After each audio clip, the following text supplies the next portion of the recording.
Scrolling TikTok, sekarang ngeliat anak muda udah punya omset miliaran. Begitu buka Instagram, ngeliat teman SMA, buka bisnis kopi cabang yang ketiga. Gimana coba rasanya? Kelihatannya harus punya bisnis itu udah jadi tolak ukur untuk zaman sekarang. Balik lagi sama aku, Anthony di Finetics Debat dan Dilema episode keempat.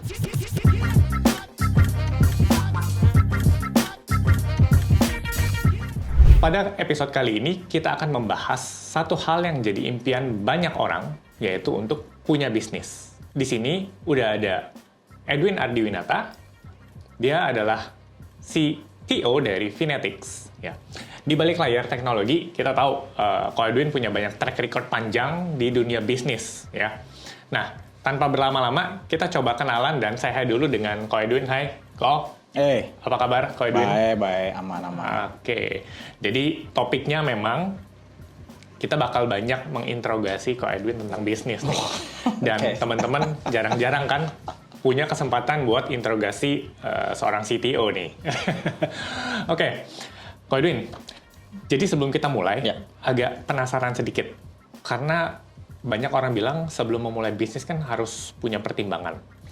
Tapi kalau Ko Edwin sendiri, tipikal yang lebih pilih nyebur duluan, atau semuanya harus jelas sampai, orang kalau bilang hitung-hitungan matematikanya sampai 3 angka di belakang koma harus detail baru bisa jalan. Kalau Edwin sendiri yang mana nih? Sebenarnya tergantung, semuanya sebenarnya tergantung dari tipe bisnis yang kita mau lakuin, dan juga resiko dari bisnisnya tersebut. Ya semua bisnis sih ada resiko lah.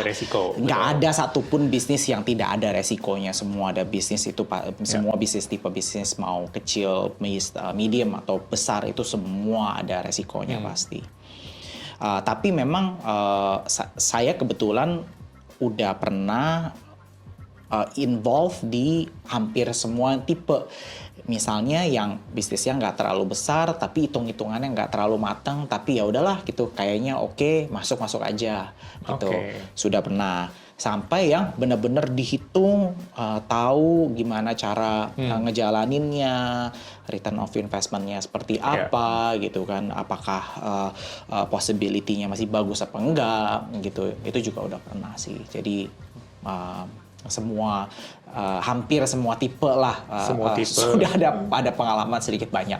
Oke, jadi memang itu yang menarik ya teman-teman. Kenapa kita tanya sama Ko Edwin? Karena beliau punya pengalaman di beberapa sektor dan berbagai jenis industri. Nah, tapi kalau tadi di kalimat opening mungkin Ko Edwin juga dengar. Kan ketika kita scroll di sosmed, kan banyak banget kayaknya cerita-cerita sukses tuh. Nah, menurut Ko Edwin sendiri, sebenarnya realita bisnis apakah benar-benar seindah itu yang kayak ada di FYP-nya TikTok? Atau itu cuman kulit-kulitnya doang? Menurut Ko Edwin gimana nih? Kalau saya sih ngambil positifnya aja ya. Jadi kadang-kadang mungkin kalau misalnya di TikTok bisa keluar di FYP gitu kan, mungkin itu dari strategi marketingnya mereka sendiri untuk ngepromosi perusahaannya, produknya dan sebagainya, dan itu is okay, nggak apa-apa gitu kan. Cuman yang namanya bisnis itu, siapa sih di sini, bukan cuma ngomongin bisnis ya, maksudnya mungkin kita ngomongin sosial media secara in general gitu kan. Kita semua nggak bisa percaya 100% di sosial media.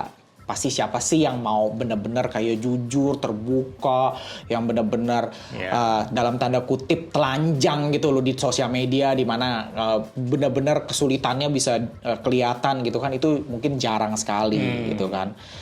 Jadi yang pasti punya bisnis itu resiko. Jadi kalau misalnya kita ngomongin kita punya ada uang lebih, kita mau investasi bisa ke investasi yang aman atau berisiko tinggi. Bisnis itu adalah investasi yang berisiko sangat tinggi karena nggak ada yang tahu besok kita jualan produk A misalnya, itu barang bisa kebeli apa enggak kita nggak ada yang tahu gitu. Mungkin kebeli hari ini, besok belum tentu gitu. Jadi banyak resikonya. Karena kalau di bisnis itu semua tanggung jawabnya benar-benar depends on us diri sendiri ya.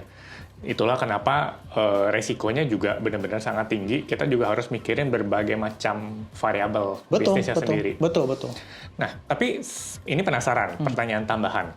Karena tadi dari sisi bisnis, sebelumnya Ko Edwin sendiri pernah punya pengalaman di dunia corporate dan karir juga. Pernah. Ya. Artinya kalau ada perbedaan signifikan nggak sih kok ketika dulu kan di corporate life, ya 9 to 5 job gitu, terus tiba-tiba move ke sektor bisnis, which is ada yang bilang ya kalau bisnis kan lebih enak, waktunya lebih fleksibel. Tapi ada juga pendapat teman-teman yang bilang nggak juga, kalau jadi pebisnis kerjanya malah lebih-lebih dari karyawan. Menurut kau Edwin sendiri gimana nih? Wah, kalau saya pendapatnya agak unik sih ya, Ton. Jadi kalau saya itu dari zaman sejak masih kerja di corporate, kebetulan waktu itu saya berkarirnya di Amerika. Saya pernah kerja di dua perusahaan yang cukup signifikan di Amerika. Satu ada Progressive Insurance, itu perusahaan asuransi mobil, salah satu dari 3 yang terbesar di Amerika. Sama yang terakhir itu sebelum saya pulang ke Indonesia, itu saya sebagai software architect itu buat Gulfstream Aerospace ya, bikin pesawat jet pribadi. Wow. Ya, waktu itu di Savannah di Georgia. Dari sejak dulu, sejak saya di corporate, ini mungkin yang ini ngomongnya agak go into tangent sedikit ya, agak belok sedikit gitu ya. Kalau dari dulu itu saya saingannya sama orang Amerika gitu ya, orang bule dan yang lain-lain gitu, yang etos kerjanya itu benar-benar sangat apa ya, sangat berani, sangat dibilang egois juga bukan, tapi maksudnya sangat benar-benar make sure kalau dirinya itu bisa kelihatan gitu ya. Nah, kelihatan lebih kompetitif ya. Iya, lebih kelihatan gitu di depan umum.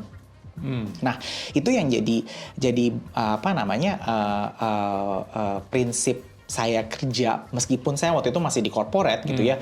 Kalau kita harus ngelakuin namanya above and beyond gitu ya, above and beyond. Itu hampir selalu saya menerapkan itu di setiap tempat kerja saya dimanapun itu pas lagi di Amerika. Jadi saya tuh nggak ada yang namanya kayak istilah kayak kerjanya cuma 9 to 5 aja gitu. Itu nggak ada gitu, nggak ada gitu. Karena roles and responsibility-nya itu saya pikirin terus meskipun di luar dari jam kerja gitu. Nah, itu tuh ke bawah gitu, Ton. Jadi yang namanya bisnis itu lebih parah lagi gitu.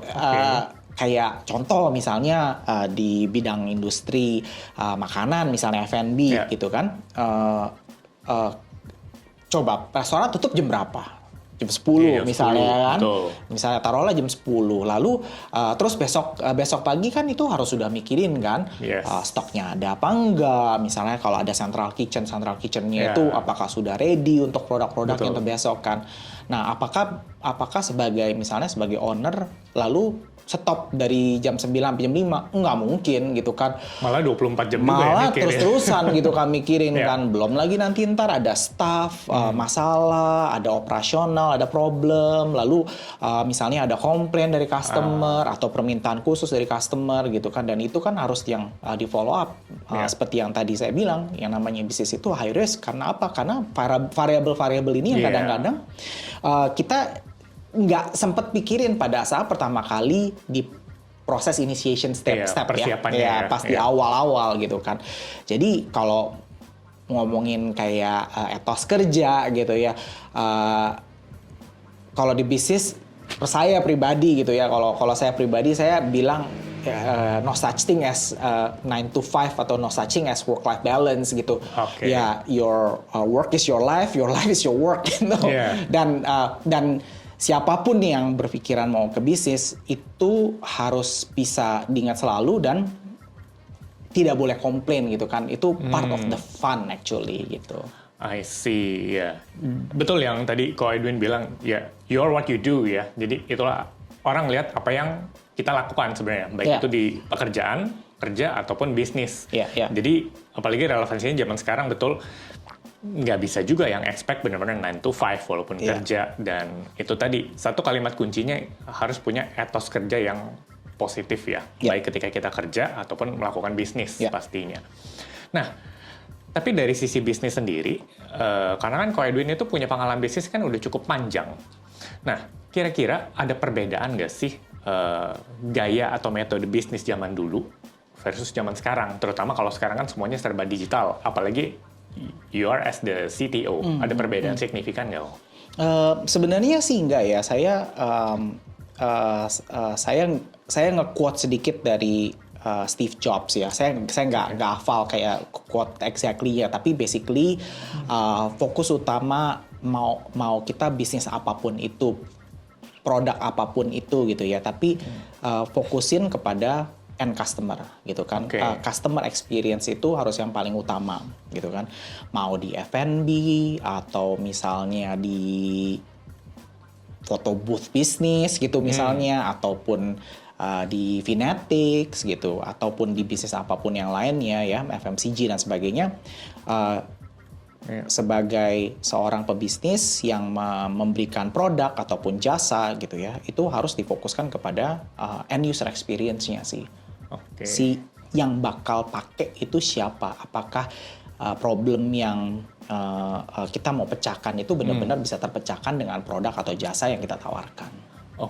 Jadi memang bagian menariknya adalah untuk bangun bisnis itu bukan berarti harus punya produk yang bagus, apalagi bagusnya menurut kita, tapi yang benar itu adalah produknya benar-benar relevan nggak buat end user-nya. Betul. Dan itu yang memang ternyata proses bisnisnya panjang karena harus deep dive dan research terus ya. Iya, betul. Kan ada yang namanya kan market fit ya, market fit itu, product market fit namanya. Jadi product market fit itu ya benar-benar setelah kita bikin suatu produk, entah itu apapun, bisa mie ayam gitu kan, ataupun kue misalnya, yang kita buat ini apakah benar-benar masuk ke market yang kita mau aim gitu kan. Kalau misalnya ternyata tidak masuk ya mungkin marketnya yang diganti atau produknya yang dirubah misalnya gitu. Oh iya, menarik ya. Jadi kita memang harus benar-benar menyesuaikan lagi riset dari sisi produknya sesuai atau enggak, atau target marketnya sendiri oke atau enggak. Betul, gitu ya. Betul.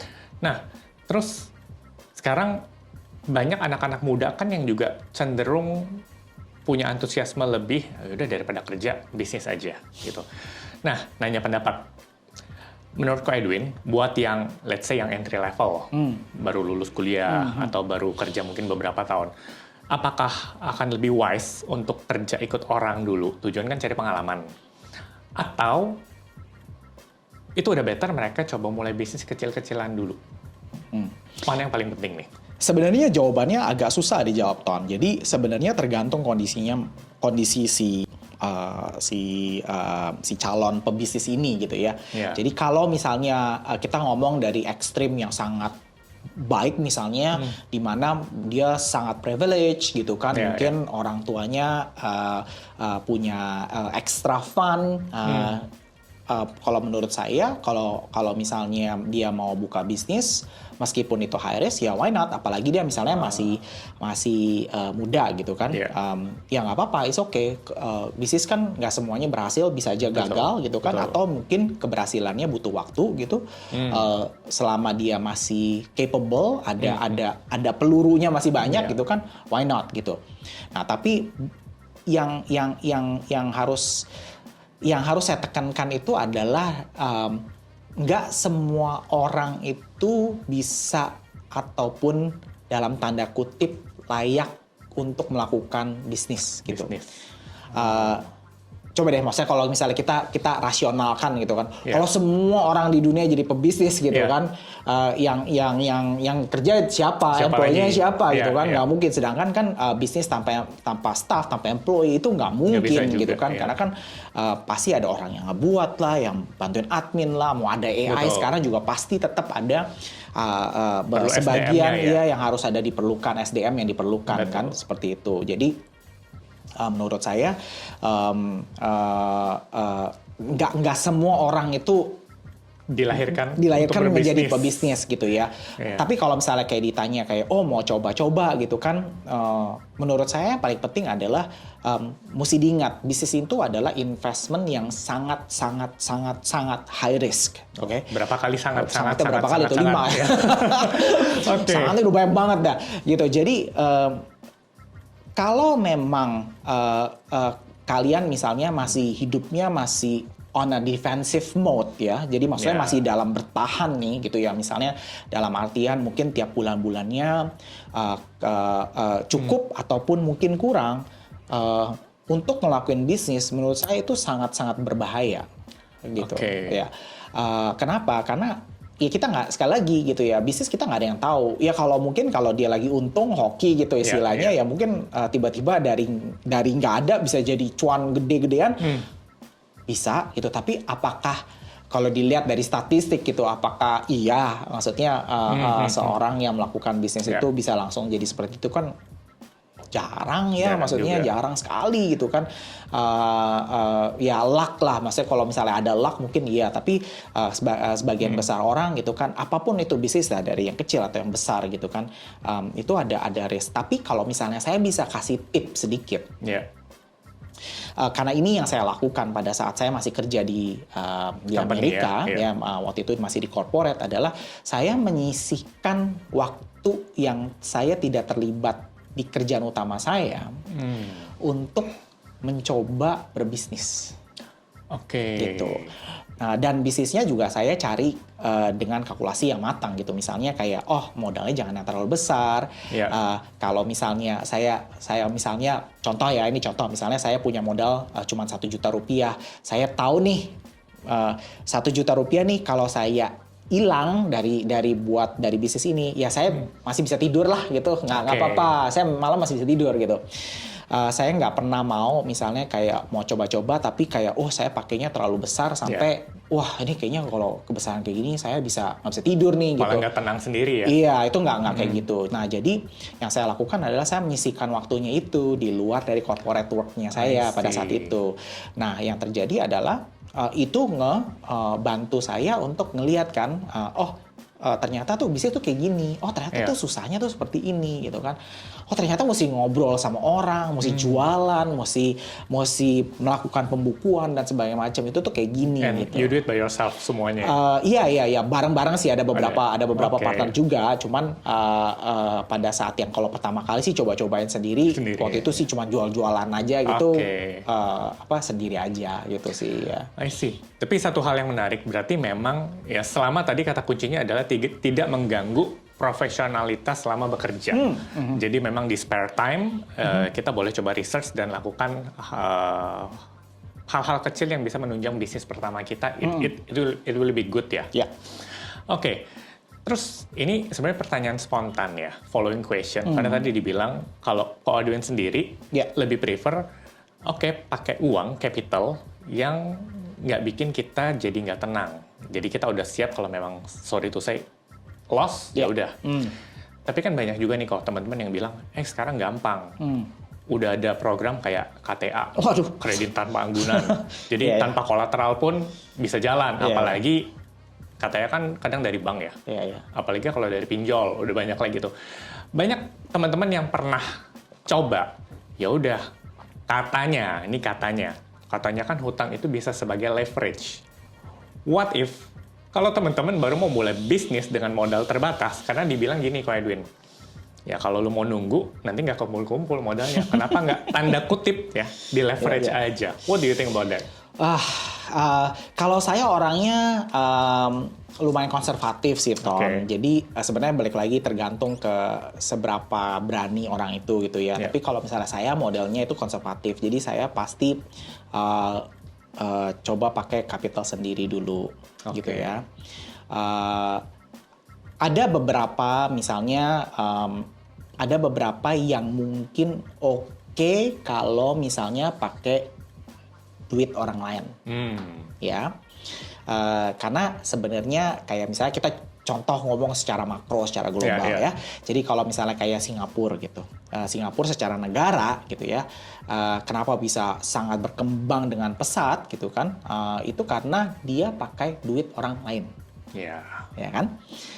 Dia pakai duit orang lain dari negara lain untuk bisa memajukan negaranya sendiri, sehingga negaranya sendiri itu bisa menjadi negara yang kuat gitu ya. Sebenarnya kalau didetailin makroekonominya panjang lah ceritanya, tapi itu contoh yang paling sederhana gitu ya. Jadi sebenarnya using someone else's money for your leverage itu sebenarnya oke gitu. Tapi kalau misalnya using someone else's money-nya pakai pinjol atau KTA, udah tahu bisnisnya, sorry to say gitu ya, tidak ada kalkulasi yang jelas, tidak pernah ngelakuin market research, cuman asal kayak, aduh saya pengen misalnya jualan kue, atau misalnya saya pengen bisnis potong rambut, atau misalnya saya pengen bisnis laundry, atau apapun itu gitu ya, kecil, bisnis kecil, medium atau besar, itu tetap bermasalah kalau misalnya nggak dipikirin secara detail, apalagi pakai uang yang misalnya KTA atau pinjol gitu yang bunganya tinggi sekali, tinggi, betul, ya kan? Karena nggak ada kolateral juga. Iya, bayangin aja kan, misalnya bunganya berapa, 20%, 30% setahun gitu kan, itu kan bahaya banget. Tetapi pengalaman saya lagi nih, ini juga cerita zaman dulu nih. Oke, menarik. Jadi ada lagi yang namanya leverage via kartu kredit gitu. Nah, kartu kredit ini itu juga ini tricky banget sih. Sebenarnya kalau kita ngomongin kartu kredit itu panjang ceritanya, tapi secara singkat adalah kartu kredit kan adalah metode pembayaran. Betul. Nah, kalau misalnya kita jabarin secara sederhana sedikit, yang namanya kartu kredit itu dibayarnya kira-kira kan 30 hari berikutnya. Betul. Ya kan? Misalnya, ya tergantung billing statement-nya lah ya. Tapi kalau misalnya kita sederhanain, kamu beli sekarang, kamu nggak bayar sekarang. Meskipun kamu pakai kartu kredit kan, kamu bayarnya nanti. Tanda kutip kayak kita dapat tempo nih. Betul, iya gitu. Jadi untuk beberapa usaha itu sebenarnya sangat menguntungkan, terutama yang usaha mungkin kamu sendiri dibayarnya misalnya seminggu kemudian atau berapa hari kemudian. Jadi gitu ada kan. buffer ya. Ada buffer gitu, dan juga dengan misalnya limit kartu kredit kamu bisa pakai itu misalnya untuk menambah inventarisasi stok misalnya gitu kan. Itu possible. Tapi gitu kan, selama kartu kreditnya itu atas nama pribadi gitu ya, terutama ini catatan penting ya. Jangan pernah bayar kartu kredit dibungain. Jadi selalu bayar kartu kredit dilunasin gitu. Itu harus selalu gitu ya. Jangan payment minimum ya. Iya, jangan minimum Walaupun payment. minimum payment kan status kredit masih tetap lancar. Aduh, tuh. jangan. Nggak boleh ya? Iya, jangan. Apalagi bisnisnya baru, kalian masih mau coba-coba gitu kan, nggak jelas gitu ya. Tapi again, ini bukan menyuruh kalian misalnya ajakan untuk kayak pakai kartu kredit ya. Ini cuman yang berdasarkan pengalaman saya pribadi, dulu memang saya pernah leverage kan itu. Yes. Gitu. Kata kuncinya leverage, tapi memang kita sadar bahwa kartu kredit itu bukan sebagai solusi. Bukan. Tapi itu hanya salah satu metode pembayaran di mana kita mendapatkan beberapa benefit. Ya contohnya dapat tempo deh, gampangnya gitu ya tadi. Itu yang harus teman-teman catat ya. Nah, terus balik ke pengalaman bisnis sendiri. Dari beberapa bisnis yang ada, ya let's say tadi ada F&B, ada photo booth dan sebagainya. Pernah nggak sih ada satu momen kok Edwin ngerasa, wah kayaknya waktu ambil keputusan bisnis ini terlalu cepat, terlalu nekat nih, pertimbangan nggak mateng. Ada pengalaman gitu nggak kok? Ada sih, beberapa sih. Tapi syukurnya sih, memang waktu itu ada kayak beberapa bisnis yang datang ke saya gitu kan ya, dan saya hitung-hitung, lalu saya juga ngelakuin survei langsung ke lapangan untuk ngecek gitu ya. Dan memang secara pemikiran ini nggak masuk gitu ya, apapun itu alasannya, apakah modalnya itu terlalu besar misalnya pada saat itu, ataupun kayak saya pikir dari sisi produknya juga menurut saya kurang oke gitu ya. Kadang-kadang itu susah ada formula bakunya gitu, kadang-kadang itu cuman kayak gut feeling aja, kayak gut instinct aja gitu loh, kayak rasanya nih nggak oke gitu. Mungkin saya ngobrol gitu kan sama teman-teman segala macam gitu ya. Saya juga diskusi gitu kan, meskipun mereka juga nggak bisa ngasih saya pendapat yang terlalu signifikan gitu. Tapi berdasarkan diskusi-diskusi dan juga saya internalize diri sendiri gitu, ada beberapa memang yang saya tolak gitu. Saya nggak ambil. Tapi artinya ketika ada offering bisnis datang, walaupun ya mungkin udah nanya pendapat ke beberapa teman-teman dan ngerasa nggak oke, akhirnya memang decide untuk tidak chip in. Tidak chip in, iya. Oke. Nah, lanjut. Pertanyaannya berarti gini. Kalau tadi pernah nggak ngerasa nyesel gara-gara terlalu nekat, tapi pernah juga nggak? Kan Ko Edwin tipikalnya banyak ya kalkulasi, cari pendapat gitu kan, beberapa teman-teman bisnis yang relevan. Ternyata prosesnya kelamaan nih, research-nya cari tahu, jadi malah ketinggalan kereta. Gitu. Terus jadi kita nggak take it, tapi ya ternyata bisnis yang di sektor itu malah bagus kok. Sebenarnya bukan prosesnya kelamaan, jadi lebih kayak sayanya nggak yakin. Sebenarnya nggak lama. Jadi proses saya mikirnya itu nggak terlalu lama, tapi nggak yakin. Saya tolak, ternyata bagus gitu. Udahlah. Ada begitu juga ya. Karena kan pertimbangannya kadang ketika ada satu ide bisnis, apalagi kalau di negara emerging market, kan negara maju, yang jadi tolak ukur kan biasa adalah bisnis-bisnis apa yang berkembang di negara maju. Mungkin nanti dalam waktu beberapa bulan, beberapa tahun kan masuk tuh ke emerging market di Indonesia. Nah, that's why jadi pertimbangan kan, apakah sebaiknya itu ketika ngeliat opportunity langsung take it, atau memang harus research dulu? Jadi selalu harus research dulu sih, Ton. Nggak bisa, Ton. Jadi kalau misalnya menurut pendapat saya, apapun itu bisnisnya, mau besar, kecil, ataupun misalnya produknya, taruhlah misalnya kita ketemu produk yang sangat unik di negara lain gitu ya. Nah, terus kita mau coba bawa ke Indonesia misalnya, ya bagaimanapun itu caranya. Semua tetap harus ngelakuin research sih, gitu kan. Dan research itu bukan, of course tergantung dari produk atau jasa yang kalian mau buat ya. Tapi kalau misalnya bisnisnya masih kecil gitu kan, yang namanya produk market fit itu harus benar-benar dijalanin gitu. Misalnya contoh F&B gitu, ataupun itu ya kasih sampel misalnya gitu dicobain dulu gitu kan, dengar pendapat orang gitu kan. Kalau misalnya contoh misalnya kita bikin kue kering misalnya, terus misalnya orang terdekat kita bilang nggak enak, jangan sakit hati gitu kan. Dengerin bisnis dulu. Nggak boleh baper ya? Iya, nggak boleh gitu. Baper. Jangan sakit hati. Dengerin, tanya kenapa gitu kan, kenapa nggak suka, mana yang kalau misalnya kue kering satu misalnya dia nggak suka dari kamu punya, tapi misalnya dia suka dari merek lain, tanya kenapa gitu kan. Nah, mungkin kamu sendiri mesti cobain merek lain gimana gitu kan. Jangan gengsi juga gitu kan. Kita sebagai pebisnis kita mesti bisa lihat yang lain juga, dan itu yang sering kali kadang-kadang kita nggak ngelakuin research itu. Jadi sebagai orang yang mau coba-coba bisnis gitu kan, pastiin kita lihat dulu kompetitor kita kayak gimana gitu kan, produk yang sejenis seperti apa, target marketnya seperti apa gitu kan, dan kalau bisa ada sampel ataupun itu harus dijalankan. Gitu. Makanya pernah juga dengar satu quotes ya, Indonesian quotes yang bilang bisnis itu gampang, lakukan ATM, amati, tiru, tapi modifikasi. Setuju nggak kok?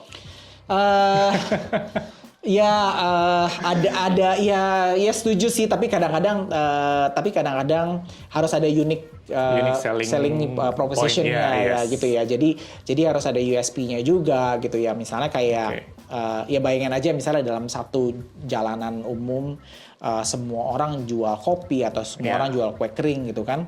Apa yang membedakan dari satu sama yang lain gitu kan. At the end of the day, the public itu has to make a decision kan. Kayak misalnya dia lihat ini kopi 1, 2 apa ada 10 kopi gitu kan.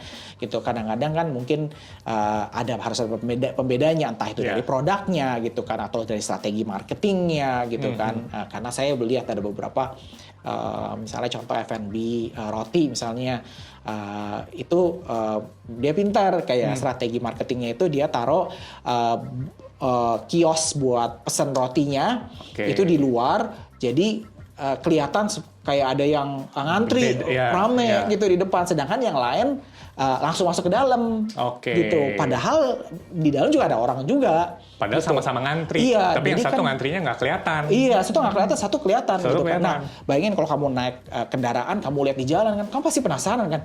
Ih, apaan tuh gitu kan, ya kan, rame banget gitu kan. Nah, padahal sebenarnya secara mungkin jumlah orang sama aja gitu kan. Itu kan bisa jadi pembeda gitu kan. Gara-gara lihat itu orang pada ikut ngantri diviralin TikTok, Instagram gitu kan, akhirnya tambah besar gitu kan. Jadi balik lagi harus ada tetap pembedanya gitu ya. Maksudnya tiru boleh nggak apa-apa. Betul. Tapi harus ada pembedanya. Oke, menarik. Nah, sekarang kita kan tahu bahwa tadi Ko Edwin juga menyebutkan bisnis harus tetap research, tapi kadang momentum itu juga harus tepat gitu kan. Pertanyaan singkat, ya, you're as the CTO tapi juga sekaligus pebisnis, antara insting dan data, mana yang lebih penting? Wah, itu susah sih Ton. Itu aduh susah, pertanyaannya susah. Jadi sebenarnya dua-duanya sama-sama penting. Oke. Jadi gut feeling itu atau insting itu kadang-kadang memang diperlukan gitu ya. Jadi saya ngelihat ada teman-teman saya yang bisnisnya sangat berhasil cuman karena insting aja. Oke. Saya tahu ini jalan. Kayak hitung-hitungan, udah pokoknya nggak Masuk usah deh. khawatir. Ya tapi ada tapinya sih karena mereka udah ada pengalaman juga dengan Oke. F&B. Jadi mereka tahu HPP, cara ngitungnya segala macam seperti apa gitu. Tapi tetap kan untuk ngelihat produk market fit-nya, mereka benar-benar, kayaknya tempat oke. Padahal tempatnya waktu itu masih sepi gitu kan, terus makanannya juga oke gitu, udah kita tembak aja deh gitu, modal juga nggak terlalu besar gitu. Jadi harus balance sih Ton, kalau menurut saya ya, kalau kayak saya udah beberapa kali ikutan bisnis, harus balance ya. Kalau nggak ada feelingnya, meskipun kelihatannya di atas kertas itu bagus. Susah gitu.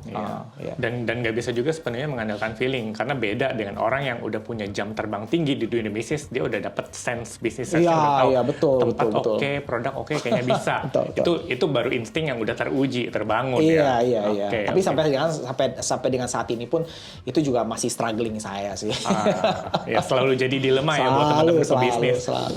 Oke. Nah, pertanyaan singkat. Kira-kira apa sih hal paling menyakitkan, ya, the hard way doing the business, yang mungkin nggak diajarin di buku-buku manapun dan nggak diceritain sama teman-teman di sosial media? Mungkin Koko boleh share nih.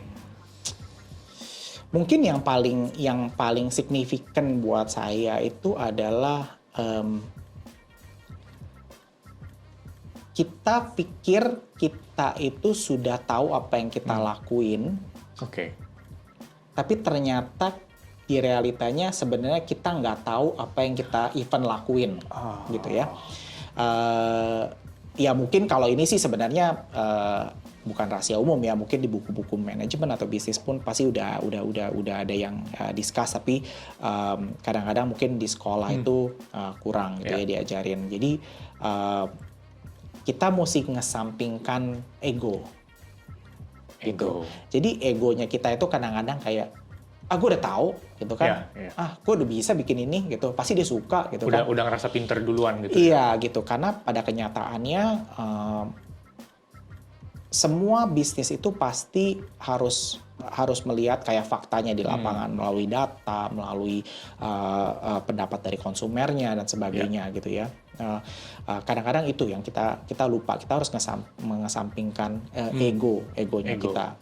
Nah itu yang pertama. Nah yang kedua, saya ingat sekali dulu karena saya dulu sekolah di US, kebetulan representatifnya waktu itu ada datang ke Indonesia, lalu dia ngadain acara alumni, terus dekannya itu ngobrol sama saya gitu, terus dia nanya pendapat, terus saya bilang ke dia, salah satu hal yang saya nggak pernah diajarin pada saat saya di sekolah dan itu ternyata di dunia kerja saya itu sangat dipentingkan, itu adalah bagaimana saya bernetwork dengan orang lain.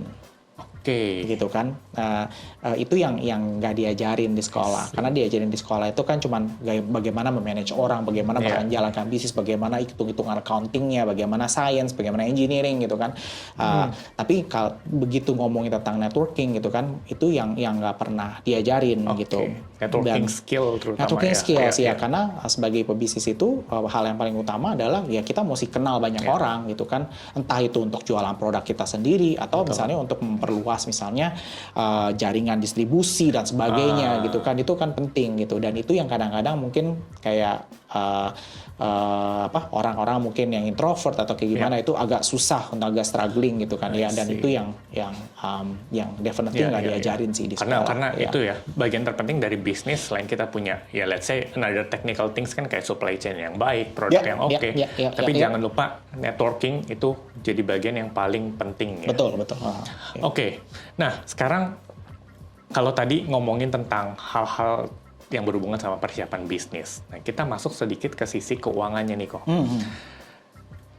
Coba jujur-jujuran nih, Kok. Waktu pertama kali mulai bisnis, secara pribadi, keuangan Ko Edwin udah termasuk yang rapi dan teratur nggak? Karena konteksnya gini, banyak teman-teman yang, apalagi kalau mulai bisnis, uang pribadi sama uang bisnis tuh cenderung kecampur.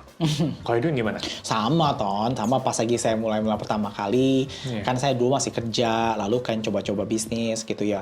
Pastilah masih kecampur, dulu juga nggak ngerti yang namanya pembukuan gitu kan, jadi ya wah campur aduk gitu. Yang tadi saya bilang pakai kartu kredit gitu juga, wah kecampur sana sini gitu. Akhirnya kita sebenarnya nggak tahu nih kayak bisnis untung apa rugi gitu kan, nggak kelihatan gitu kan. Pasti sih dulu juga ngalamin juga sih walaupun kelihatan kan pada waktu itu uangnya ada, tapi kita nggak tahu itu uang benar-benar uang buat pribadi apa uang buat bisnis punya. Iya betul iya, tapi jangan deh kalau misalnya bisa kalau memang mau diseriuskan bisnis itu nggak boleh dicampur, nggak boleh dicampur gitu, karena kamu apalagi misalnya kita mau benar-benar mau ngeseriusin, kita mau tahu misalnya produk longevity-nya seperti apa, bisnis longevity-nya seperti apa, itu harus dibedain karena dari laporan keuangan itu bisa kelihatan apakah bisnis kita itu healthy apa enggak gitu. Betul. Karena ini akan jadi concern utama, terutama kalau teman-teman tuh baru mau mulai bisnis dan modalnya kecil. Nah, dalam konteks ini, menurut Ko Edwin, gimana sih Finatic sendiri bisa membantu dan mengassist personal financial journey teman-teman sebagai persiapan sebelum mulai bisnis? Karena kita tahu tadi, nggak boleh campur uang pribadi sama uang bisnis. Iya, jadi misalnya kayak kalau di Finatic itu kan kita bisa pakai pocket misalnya gitu ya. Jadi atau misalnya Finatic itu sendiri jadi account bisnisnya deh gitu misalnya gitu ya. Itu harus dipisahin gitu. Kita at least bisa memisahkan rekening account-nya dulu deh, rekening banknya sendiri gitu kan. Jadi nggak dicampur-campur, jangan bikin kesalahan yang sama ya kayak saya dulu. Belajar langsung ya dari Pak Edwin. Iya, jadi pisahin. Jadi yang paling benar itu dipisah rekeningnya, dipisah account-nya gitu kan, atau pakai pocket gitu ya misalnya. Jadi kebutuhan yang bisnis, pemasukan, ada pembelian barang, inventory segala macam itu semua dalam satu account yang terpisah, benar-benar terpisah dari pengeluaran pribadi. Gitu, I see. Jadi segala sesuatunya yang pasti harus punya catatan dan pembukuan yang jelas. Jadi kita bisa pisahin. Betul. Dan buat teman-teman yang baru mulai bisnis kan, ya memang bisnis pasti dimulai dari mungkin belum langsung bikin entitas badan usaha, tapi mulai dari diri sendiri. Tapi ya setuju tadi yang Ko Edwin bilang, kita bisa manfaatin fitur pocket. Jadi pocket satu memang buat rekening pribadi. Yang satu lagi memang buat bisnis, jadi nggak kecampur ya. Betul. Itu salah satu tools buat utilize kita punya ya bookkeeping dan sebagainya ya. Oke. Nah, sekarang buat teman-teman yang lagi coba mulai bisnis baru di awal, kira-kira mana yang lebih penting seorang pebisnis? Ya, walaupun tadi kita udah belajar nih di awal harus pisahin pembukuan rekening pribadi sama rekening usaha. Tapi tadi kata kunci dari Ko Edwin, jangan lupa networking bagian penting dari bisnis. Sebagai seorang pebisnis, apakah better kita frugal living, benar-benar ya hidup sederhana, atau di satu sisi kita juga perlu jaga penampilan ya tanda kutip ya flexing tipis-tipis juga, karena kan harus networking. What do you think, Ko? Iya, kalau menurut saya sih frugal living itu harus terutama pada saat kamu masih di awal banget ya gitu ya. Again mungkin kapasitasnya orang-orang beda-beda ya. Saya nggak bisa ngejudge. Tapi kalau misalnya misalnya kamu sudah punya emergency fund gitu ya, lalu uangnya berlebih sekali juga enggak, tapi kamu sudah sisihkan maksudnya untuk bisnis gitu ya. Dan ini benar-benar uangnya kamu satu-satunya gitu kan. Ya jangan flexing buat apa gitu kan. Fokus aja di product development, market research gitu kan, kembangin bisnis gitu kan. Ada saatnya pada saat kamu mau networking, kamu harus jaga penampilan. Tapi di sini bosnya jaga penampilan juga bukan yang kayak kamu harus pamer barang-barang branded. Enggak, bukan seperti itu. Menurut saya bagaimana kamu jaga penampilan itu as simple as gimana pembawaan diri kamu pada saat kamu networking gitu. Kamu pede apa enggak? Itu kan itu hal-hal yang justru kamu harus invest di dalam diri kamu sendiri. Bukan berupa materialistik gitu ya. Ya tentu aja, tapi ya siapa ya maksudnya kalau kalau misalnya kamu belum mandi udah seminggu gitu ya jangan atau ya jangan maksudnya ketemu orang ya, jangan ketemu ya. orang ya maksudnya ya ada batasan norma-normanya lah gitu. Betul. Kamu harus rapi kan. Misalnya kalau ketemu sama orang-orang yang mungkin bisa ngebantu kamu ke depannya ya kamu juga pakai pakaian yang rapi gitu kan.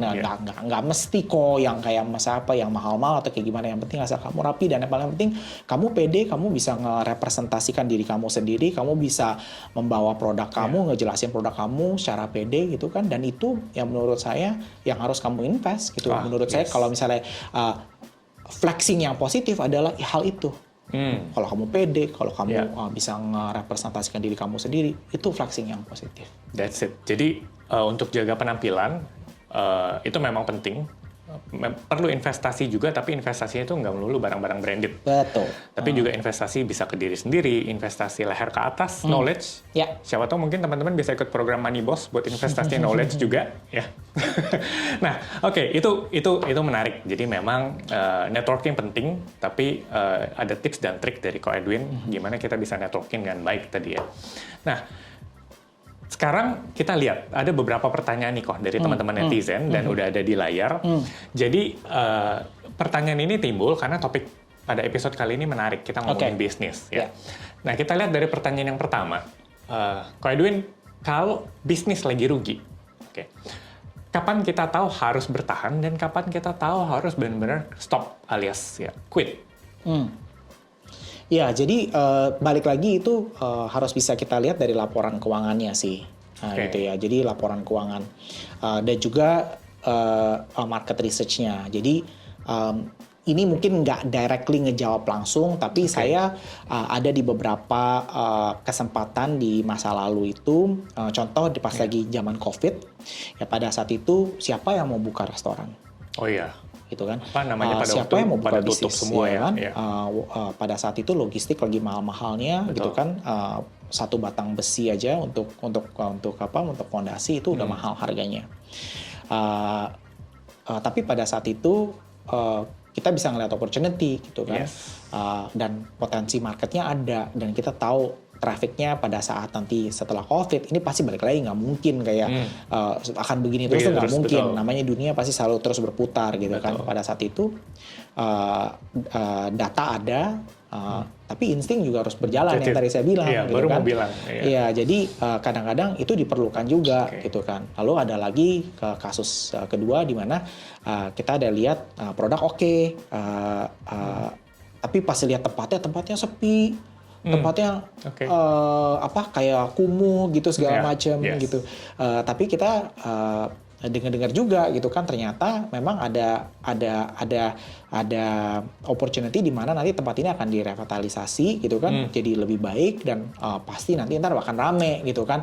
Pada saat itu kalau kita cuma pakai sebelah mata doang untuk melihat lokasinya, wah kita pikir aduh ini kayaknya nggak bakal oke nih gitu kan. Tapi again gut feeling gitu kan, data udah ada, produk udah ada, gut feeling gitu kan. Ya udah dah kita coba aja, toh capitalnya nggak terlalu besar. Makanya gitu. tadi combine juga ya akhirnya antara insting dengan data ya betul. Dan memang untuk decide sebelum harus benar-benar bertahan atau at the end quit, ya kita juga harus punya data laporan keuangan tadi ya. Oke, itu menarik. Nah kita lanjut ke pertanyaan kedua nih, Ko Edwin. Karena tadi Ko ini juga mention beberapa bisnis kan ada partner juga ya. Lebih baik cari partner yang karakternya sama kayak kita, atau justru yang punya karakter beda supaya bisa saling ngisi? Mungkin bukan karakter kali ya. Kalau menurut saya itu skill. Jadi untuk cari partner itu harus punya karakter kerja keras yang sama. Yang drive-nya itu sama. Jadi benar-benar kayak oke, kita mau bisnis ini berhasil, whatever it takes gitu. Itu karakternya justru harus sama, tapi skill-nya itu berbeda-beda gitu. Jadi untuk cari kayak The Avengers-nya nih, untuk cari The Avengers-nya itu ada yang jago di sini, ada yang jago di bidang tech misalnya, atau yang jago bidang operation, atau yang di bidang bisnis, ada yang jago di bidang finance gitu kan.